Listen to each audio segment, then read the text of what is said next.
रूस ने यूक्रेनी शहर पर फैब 1500 बॉम्ब दागा और माइनो शहर की इमारत पर कैसे हमले को अंजाम दिया, उसकी तस्वीर देखिए। आपको बता दें, इस हमले से इमारत बुरी तरह तबाह हो गई।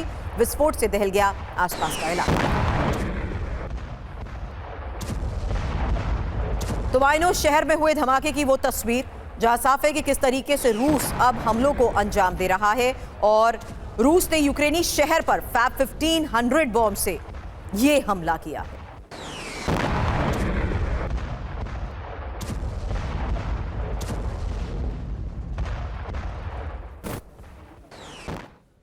यूक्रेनी F-16 ने तबाह की रूसी मिसाइल। तस्वीर रूसी क्रूज मिसाइल के तबाह होने की, जहां F-16 ने क्रूज मिसाइल का पीछा कैसे किया देखिए। इसी पीछा करने के बाद मिसाइल को मार गिराया गया।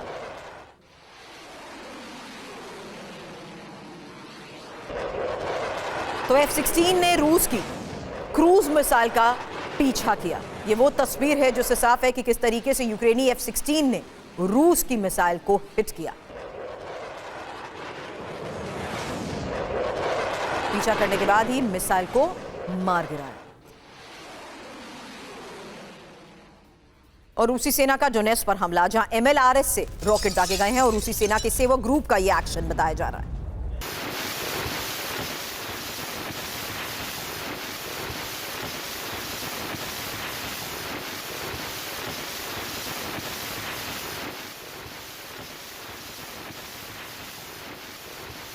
अब खार्किव में यूक्रेनी टैंक्स का एक्शन, जहां रूस के आमने सामने की यह जंग है। इमारतों पर गोले दागे गए हैं। इमारतों में रूसी सैनिकों के छिपे होने का भी शक है। खार्किव की वो तस्वीर, यूक्रेनी टैंक्स का यह एक्शन,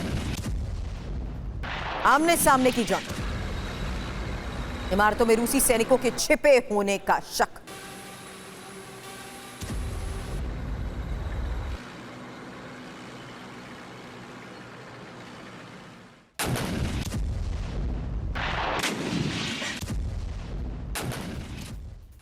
और अब आज की सबसे बड़ी खबर है, जहां रूस के खिलाफ नेटो प्रमुख मार्क रूटे का यह बड़ा बयान। रूस लंबे समय तक युद्ध की योजना पर काम कर रहा है और नेटो सहयोगियों से टकराव की स्थिति बन रही है। हालांकि रूस का चीन और नॉर्थ कोरिया, ईरान से सैन्य गठजोड़ रूस वैश्विक नियमों को भी अब कमजोर कर रहा है और सहयोगियों को रूस के साथ लंबे गतिरोध के लिए तैयार रहना चाहिए। तो फिलहाल मार्क रूटे ने क्या कहा, सुनाया आपको। उससे पहले ये बड़ी खबर, जहां जानिए कि बढ़ते रूस के खतरे के बीच नेटो सहयोगियों से टकराव की स्थिति कैसे बन रही है, किस तरीके से रूस का खतरा बढ़ चुका है, सहयोगियों को रूस के साथ लंबे गतिरोध के लिए तैयार रहना चाहिए, ये बात मार्क रूटे ने कही है। नेटो प्रमुख मार्क रूटे को आपने सुना, लेकिन क्या ये महायुद्ध का संकेत है? क्योंकि नेटो ऑफेंसिव मोड में है। सैन्य संसाधन नेटो जुटा रहा है। रैपिड रिस्पांस फोर्स भी एक्टिव की जा चुकी है। यूरोप में रक्षा उत्पादन दुगना हो चुका है। मोबिलाइजेशन ड्रिल्स भी जारी हैं। यूरोप का प्रोपेगेंडा तेज हो चुका है। हालांकि नेटो के खिलाफ रूसी आक्रामकता को लेकर खबर समझिए, जहां ब्रिटिश समंदर में रूसी घुसपैठ को लेकर कल हमने आपको लाउड एंड क्लियर में खबर दिखाई। पोलैंड में घुस चुके रूसी ड्रोन्स को लेकर खबरें आ रही हैं। रोमानिया में रूसी ड्रोन घुसे हैं और बेलारूस में भी परमाणु हथियारों की तैनाती की गई है। मनीष झा मेरे सहयोगी इस वक्त हमारे साथ है। मनीष, अब जिस तरीके से रूस की घुसपैठ को लेकर लगातार खबरें आई हैं, क्या अब अगर ऐसा होता है तो सीधे नेटो देश एक्शन लेने के लिए तैयार है? ये सवाल इसलिए भी कर रही हूं क्योंकि एयर स्पेस वायलेशन को लेकर इससे पहले भी कई चेतावनियां आ चुकी है और कल ही हमने ब्रिटिश समंदर में भी रूसी घुसपैठ को लेकर दी गई चेतावनी पर बात की थी। आज नेटो प्रमुख का यह बयान, क्या रूस को ही एक फाइनल अल्टीमेटम है? देखिए, भले ही रूस की तरफ से ये कहा जा रहा है कि हमने ऐसा कुछ नहीं किया है, दूसरी बात है कि रूस और उसके पड़ोस के जो बहुत सारे देश हैं, उनकी सीमाएं आपस में एक दूसरे के साथ इस तरह से कनेक्टेड है कि कई बार आप अपनी ही सीमा पर चलते हैं, लेकिन अगर मान लीजिए कुछ सेकंड के लिए आपने थोड़ा बायां दायां किया तो वो उसे वायलेशन कह लेंगे। लेकिन वही होता है, जब मिसट्रस्ट हो, जब आपस में कम्युनिकेशन गैप हो, तो फिर यही छोटी छोटी बातें बड़ी हो जाती है। नहीं, तो सवाल ये कि इनकी तैयारी इतनी हो चुकी है, अब ये सीधा रूस पर एक्शन लेंगे। यही सबसे दिलचस्प बात है, जिस तरीके से वो लगातार कह रहे हैं कि हमें अपनी तैयारी करनी चाहिए और वो तैयारी कर भी रहे हैं। वो उसी हिसाब से डिप्लॉय कर रहे हैं। नाटो के फाइटर जेट और जासूसी विमान रूस की सीमा पर लगातार फ्लाई कर रहे हैं। आसमान से लेकर जमीन और समंदर तक नाटो तैयारी तो कर रहा है। प्रैक्टिकली अगर मैं कहूं आपको तो जिस टाइप का वॉर रूस यूक्रेन के बीच लड़ा गया है, उस तरह के वॉर को सस्टेन करने के लिए नाटो के देशों को अभी बहुत सारे हथियारों की जरूरत होगी। लेकिन इन सब के बीच में भी बात तो वही है कि दोनों तरफ से धमकियों का दौर जारी है।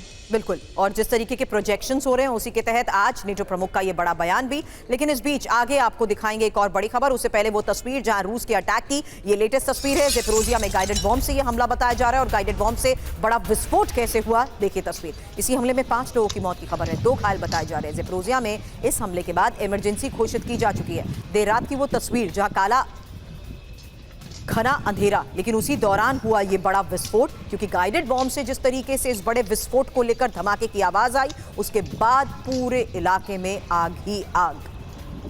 हालात ऐसे कि ज़ेपोरिज़िया में इमरजेंसी घोषित। अब निप्रोपेट्रोव्स्क में यूक्रेनी सेना का पलटवार, जहां हमले में रूसी सैनिक यूनिट को कैसे टारगेट किया गया, कई रूसी सैनिकों के मारे जाने का दावा भी किया जा रहा है। खबर है कि यूक्रेनी 5th असॉल्ट ब्रिगेड ने इस हमले को अंजाम दिया। अब यूक्रेन की सेना का रूस पर हमला, एक और तस्वीर, रूस की कई चौकियों को कैसे नेस्तनाबूद किया गया। खबर है कि BM-21 ग्रैड MLRS से यह हमला हुआ। 148th आर्टिलरी ब्रिगेड का यह अटैक है।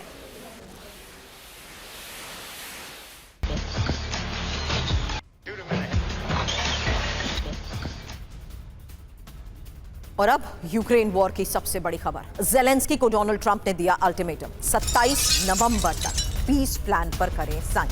ट्रंप ने पीस प्लान के लिए दबाव डाला, कहा साइन करो वरना गद्दी छोड़ो, कहा साइन करो वरना जेल जाने के लिए तैयार रहो।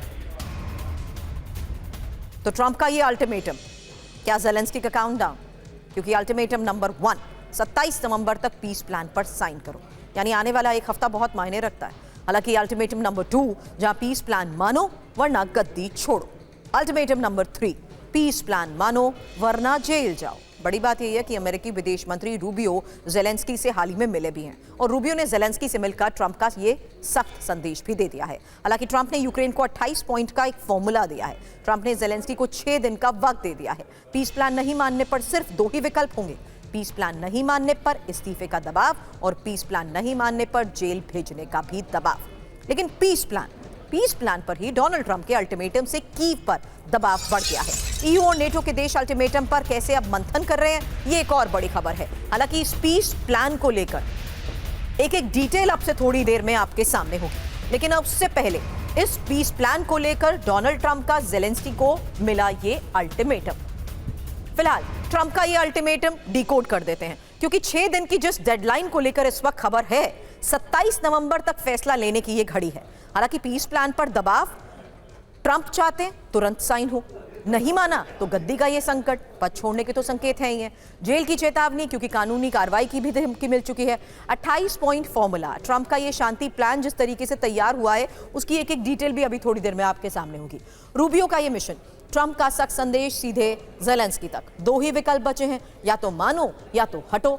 अब इस्तीफे को लेकर समझिए, जहां राजनीतिक दबाव की एक खुली चेतावनी भी है और कानूनी खतरा उस लिहाज से जहां कार्रवाई का रास्ता भी अब दिखाया जा रहा है। ट्रंप की जबरन वाली पीस रणनीति, हर हाल में युद्ध रोको। अब ये जो अल्टीमेटम डोनाल्ड ट्रंप ने दिया है, ये किस तरीके के बड़े सवाल खड़े करता है, ये एक और इंफॉर्मेशन अब आपके सामने, क्योंकि ट्रंप का अल्टीमेटम जहां 5 बड़े सवाल कि क्या ज़ेलेंस्की पीस प्लान पर 6 दिन में साइन कर देंगे। मनीष, आपसे इसको लेकर सवाल करूंगी, क्योंकि आने वाला एक हफ्ता तो फिर बहुत निर्णायक साबित हो सकता है। दूसरा बड़ा सवाल कि अगर ज़ेलेंस्की नहीं माने तो इस्तीफे का दबाव बढ़ेगा, और अगर ऐसा होता है तो कहीं ना कहीं इनडायरेक्टली पुतिन भी अपने मिशन में सक्सेसफुल हो गए। तीसरा बड़ा सवाल, ट्रंप जेल भेजने की धमकी किस कानूनी आधार पर दे रहे हैं, और साथ ही रूबियो की मुलाकात यूक्रेन नीति में भी क्या बड़े बदलाव का संकेत है? क्या अल्टीमेटम युद्ध की दिशा बदलने वाला फैसला साबित होगा? मनीष, देखिए, इसमें कोई दो राय नहीं कि ये बहुत ही निर्णायक मोड़ साबित हो सकता है, कम से कम ट्रंप की नजर से देखें। और आप ट्रंप का दर्द भी समझिए, बेचारे ने 7-8 क्या पता नहीं दुनिया भर में कितने सीज फायर कराए, तब भी कोई सीरियसली नहीं ले रहा है। क्यों? क्योंकि राष्ट्रपति बनने से पहले उन्होंने कहा था 24 घंटे में युद्ध रोक लेंगे, और वो हुआ नहीं, अब साल भर पूरा होने को है। तो वो एक नया पीस प्रपोजल लेकर आए हैं, और इस बार का पीस प्रपोजल ऐसा है कि रूस तो मान जाएगा, अब वो अगर यूक्रेन को मना ले, अब यूक्रेन उनके हाथ में होने के बावजूद भी अगर नहीं माना तो फिर इससे भारी बेइज्जती होगी। तो उन्होंने पूरी ताकत लगा दी है जेलेंस्की को समझाने के लिए, और इसी के लिए जेलेंस्की को अल्टीमेटम दे दिया है कि भैया आकर साइन करो, और नहीं तो फिर तैयार हो जाओ, गंभीर परिणाम भुगतने होंगे।